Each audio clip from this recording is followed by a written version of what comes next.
Arus balik Lebaran mulai dirasakan di jalan lintas tengah Sumatera, namun sejauh ini belum menimbulkan penumpukan kendaraan yang melintas.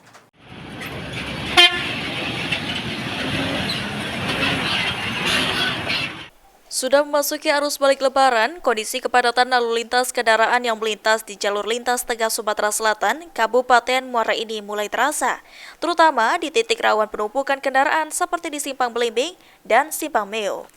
Meski terlihat ramai, arus lalu lintas kendaraan lancar tidak terkendala, kecuali adanya pemberhentian kendaraan akibat kereta babaranjang melintas di setiap perlintasan kereta.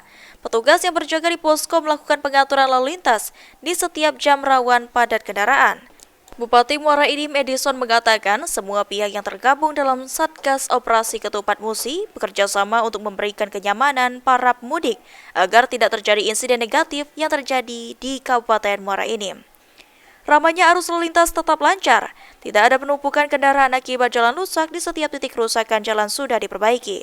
Kita bersatu padu mengamankan terutama di wilayah Kabupaten Muara Enim, sehingga diharapkan tidak ada insiden yang terjadi yang negatif, yang berdampak negatif dalam rangka arus mudik Lebaran tahun 2025. Insya Allah tidak ada titik-titik kumpul, artinya penumpukan karena kerusakan jalan, sehingga bisa berjalan dengan lancar.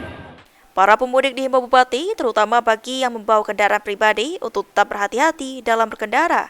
Posko pelayanan sudah disediakan di 5 titik kawasan Muara Enim agar bisa dipergunakan untuk beristirahat dengan aman. Mardian Syah, PAL TV.